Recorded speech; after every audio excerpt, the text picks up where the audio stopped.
Halo Sobat Saham, jumpa lagi dengan saya Papa Fitu. Ya, di channel Sobat Saham di bagian YouTube Analytics saya melihat subscriber channel Sobat Saham ini banyak sekali yang dalam usia masa kerja. Jadi ya banyak yang sudah sebagai karyawan, swasta kah, atau mungkin punya usaha sendiri, dan juga berbagai profesi lainnya. Maka video ini saya buat yaitu bagaimana cara sukses investasi saham ya untuk orang-orang yang sibuk kayak kita-kita ini, termasuk saya sebagai karyawan swasta. Kita tahu bahwa investasi merupakan kunci sukses di masa depan. Jadi memang selain kita bekerja, mendapatkan uang, mendapatkan gaji, kita juga harus menginvestasikan apa yang sudah kita dapatkan untuk masa depan. Namun dari segala profesi Sobat Saham semua, mungkin ada yang menyampaikan bahwa tapi saya sibuk, ini bagaimana? Saya nggak bisa ya untuk investasi di saham. Nah, ada juga yang mungkin profesinya sebagai dokter ya, saya harus urus pasien saya, atau misalnya perawat ya, seperti itu. Nah, mungkin ada juga yang pilot ya, saya sering keluar negeri nih bawa pesawat, gimana saya mau investasi di saham? Atau mungkin ada juga yang sebagai chef ya, waktu saya habis nih untuk di dapur menyiapkan makanan. Dan untuk mungkin ada juga pengusaha ya yang menyampaikan bahwa bisnis saya gimana gitu, saya nggak ada waktu gitu untuk investasi saham. Dalam video kali ini saya akan menjelaskan bagaimana cara kita sebagai orang-orang yang sibuk, super sibuk, untuk bisa investasi di saham. Sebelum masuk ke materi inti, kita harus kenali dulu investasi itu dari profil resiko dan jangka waktunya. Jadi investasi itu berdasarkan tingkat resikonya itu terbagi menjadi 3 ya. Jadi ada yang resiko rendah, ya ini contohnya untuk deposito, obligasi atau emas ya. Kita beli emas itu resikonya rendah. Ada yang resikonya menengah nih. Nah, ini masuk reksadana ya, masukkan uang kita ke reksadana. Nah, ada yang resikonya tinggi, yaitu forex, kripto, dan tambahannya adalah saham ya. Jadi perlu diingat oleh semua sobat saham bahwa saham itu merupakan investasi dengan resiko yang tinggi. Lalu untuk jangka waktu itu juga terbagi 3. Ada yang jangka waktunya pendek seperti deposito dan emas. Nah, ini saham juga muncul di sini. Jadi saham bisa juga dalam jangka waktu pendek. Nanti kita akan jelaskan di bagian berikutnya. Lalu ada yang menengah. Nah, menengah ini tetap ya reksadana. Dan yang panjang. Nah, panjang ini ada properti, obligasi, dan juga ada saham lagi di sini. Nah, dari sini kita bisa menyimpulkan bahwa saham adalah investasi dengan resiko besar dan jangka waktunya bisa pendek atau panjang. Kalau sobat perhatikan, di sini saya memberikan warna merah untuk resiko besar dan kata pendek ya, jangka waktu pendek. Ini artinya ada korelasinya. Jadi ketika saham kita tradingkan dalam jangka waktu yang pendek, maka saham ini menjadi resikonya besar. Tapi di bagian jangka waktu panjang saya beri warna hijau ya. Artinya kita bisa menurunkan tingkat resiko saham ketika kita melakukan investasi jangka panjang. Baik, kita akan teruskan. Sebelum kita membuka rahasia bagaimana agar bisa sukses investasi di saham, saya akan sampaikan dulu nih syarat wajib sebelum kita lanjut ya. Pertama, ketika kita ingin investasikan di saham, modal untuk investasi itu harus uang dingin. Di video saya sebelumnya sudah saya sampaikan ya, apa itu uang dingin. Nah, jadi uang dingin adalah uang yang memang tidak kita pergunakan untuk saat dekat ini, tapi memang kita tujukan untuk investasi. Jangan kita beli saham dengan uang panas, seperti misalnya uang yang akan kita pakai untuk bayar kuliah, atau kita pakai untuk bayar uang sekolah anak, bayar listrik, atau beli makanan gitu ya untuk kehidupan sehari-hari. Itu tidak boleh kita belikan saham. Jadi wajib untuk menggunakan uang dingin. Lalu yang kedua adalah mau investasi waktu dengan banyak belajar.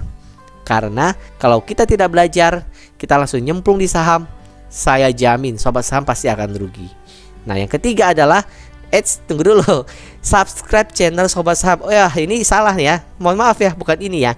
Jadi subscribe channel Sobat Saham itu bukan syarat wajib supaya bisa sukses di saham.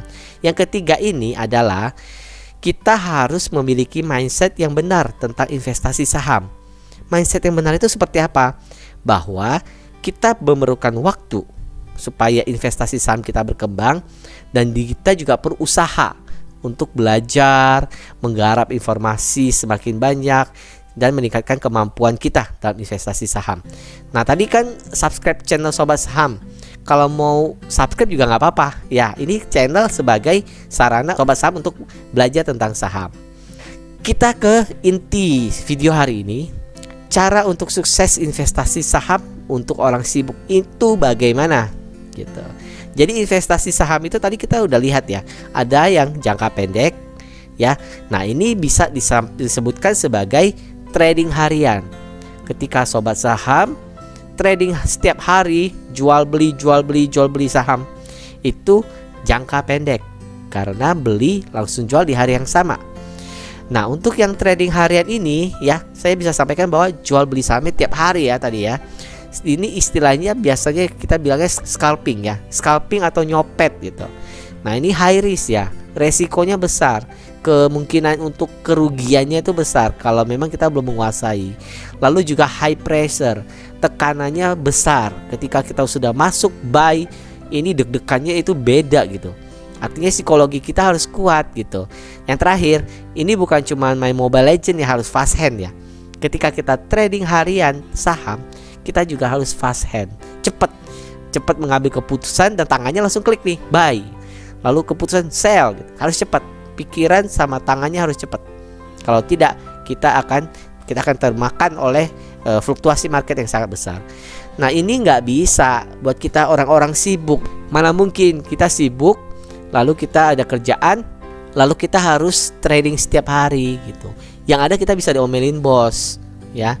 Nah, ini kita tidak bisa menggunakan teknik yang jangka pendek ini. Karena target kita tadi apa? Pertama, harus sukses di investasi saham. Yang kedua, tidak mengganggu kesibukan kita dalam mencari uang, baik sebagai karyawan maupun pengusaha. Kita ada pilihan kedua, yaitu jangka menengah dan pendek ya. Tadi di awal investasi saham juga bisa masuk ke yang jangka panjang ya. Saya tambahkan sini menengah. Caranya bagaimana? Bisa dengan swing trading, bisa dengan value investing, dan juga bisa dengan growth investing. Apa maksud dari ketiga istilah ini ya? Kita akan lihat. Jadi ada 3 cara kita bisa melakukan swing trading, value investing, dan growth investing. Kalau saya paparkan ketiga cara ini secara lengkap, durasi video ini bisa jadi 2 jam atau 3 jam. Saya rasa Sobat Saham juga nggak mau kan ya. Kita ingin dapat informasi yang memang penting. Nah, jadi untuk swing trading, value investing, growth investing, nanti akan saya buatkan video yang terpisah. Jadi untuk swing trading, value investing, dan growth investing, saya sampaikan di sini dulu hal yang memang dibutuhkan. Jadi Sobat Saham harus mempunyai kemampuan analisa fundamental. Itu yang pertama. Lalu analisa fundamental juga saya bagi 2 level. Di sini ada yang disebut dengan level basic, yaitu rasio keuangan, dan level lanjutannya level advance, yaitu membaca laporan keuangan. Jadi level basic ini kita bisa saja analisa fundamental dengan cukup melihat rasio keuangannya. Jadi untuk tahap awal bagi Sobat Saham yang baru belajar analisa fundamental, boleh ambil dulu level basic dengan menganalisa rasio keuangan, melakukan perhitungan-perhitungan apakah saham-saham itu bagus, ada kemungkinan naik, perkembangan perusahaannya bagus. Itu bisa kita lihat dari rasio keuangan. Lalu untuk tahap berikutnya, jika Sobat Saham sudah mengerti rasio keuangan, Sobat Saham bisa lanjut ke level yang advance, yaitu dengan membaca laporan keuangan. Belajarnya gimana? Bisa dilihat video-video yang ada di channel Sobat Saham. Kami sudah menjelaskannya secara lengkap ya, secara detail. Kemampuan yang kedua yang tak kalah pentingnya adalah kemampuan analisa teknikal. Nah, analisa teknikal juga saya bagi menjadi 2 level nih. Ada level basic, yaitu level yang hanya menentukan resisten, support, lalu membaca candle ya. Bentuk candle ini maksudnya apa nih? Psikologi di marketnya seperti apa nih? Atau bisa juga pola candle. Ini pola candle ini apa artinya? Ini bullish kah atau bearish kah? Kita bisa lihat. Nah, ini untuk level basic ya, minimal Sobat Saham harus menguasai itu ya. Tarik resisten support, mengetahui bentuk candle dan psikologinya itu apa di pasar, dan pola-pola candle. Level berikutnya yang lebih advance adalah penggunaan indikator. Jadi kita bisa menggunakan moving average atau kita pakai Fibonacci retracement, atau sobat saham yang ingin menggunakan MACD segala macam, boleh menggunakan segala indikator yang ada. Tapi ini level nanti advance ya. Bisa juga saya sering menggunakan sih kayak volume, lalu volume profile. Nah, ini juga bagus sekali indikator yang bisa kita gunakan untuk analisa teknikal. Tapi untuk start awal kita mulai dari level basic. Tapi kalau sobat saham sudah jago, boleh menggunakan berbagai indikator ya untuk melakukan analisa teknikal. Kita lanjutkan. Jadi langkah pertama ya. Nah, ini udah masuk ke inti video kita hari ini. Setelah menguasai dua kemampuan tadi, yaitu fundamental dan teknikal, untuk kita orang-orang sibuk, langkah pertama yang harus kita lakukan adalah melakukan filter saham bagus dengan RTI bisnis. Ini RTI bisnis berarti kita analisa fundamental untuk yang level basic ya. Bagaimana caranya? Saya kasih contoh. Di sini saya sudah buka RTI bisnis dan saya sudah capture saham Sido. Pertama yang harus kita lakukan adalah klik key statistik ya. Setelah itu kita harus lihat bagian earning per share EPS. Jadi pastikan semua EPS positif ya. Ini saya sudah kasih catatan ya. Lalu yang kedua, EPS dan dari quarter ke quarter harus naik terus. Kalau turun satu quarter ya masih oke ya. Ini contoh ya untuk Sido 2019 7 ya di quarter 1, turun ke 6 di quarter 2. Nah, ini masih oke. Tapi overall yang penting yang bagian 3 ini adalah pastikan EPS dari tahun ke tahun terus naik dengan stabil. Ini penting. Untuk Sido ini tercapai ya. Kita lihat 2018 22, 2019 27, 2020 31, 2021 42. Ini naik terus, merangkak terus EPS per tahunnya. Ini berarti saham ini keuangannya bagus, growth-nya naik terus. Nah, ini cara melihat rasio earning per share. Berikutnya apa? Di sini ada bagian fundamental. Coba kita zoom ya. Fundamentalnya beberapa item. Ya, intinya pertama, kita harus perhatikan salesnya, pendapatannya, dan operating profitnya. Ini kita harus compare. Perhatikan ya, kalau salesnya semakin besar, itu semakin bagus. Bandingkan dengan operating profit. Kalau operating profitnya juga semakin tinggi atau semakin besar, itu juga semakin bagus, efisien. Persentase labanya besar. Jadi dia jual barang, lalu ada beban penjualan.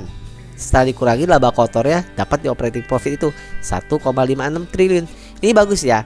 Salesnya 4 triliun dan dia bisa menghasilkan laba kotornya 1,56 triliun. Nah, yang berikutnya yang harus kita lihat adalah net profit harus lebih kecil dari operating profit. Kenapa? Jadi net profit ini adalah profit setelah dikurangi berbagai macam beban-beban yang ada. Ya, jadi dari dia jualan dapat laba kotor, lalu dikurangi lagi semua beban, dapat net profit.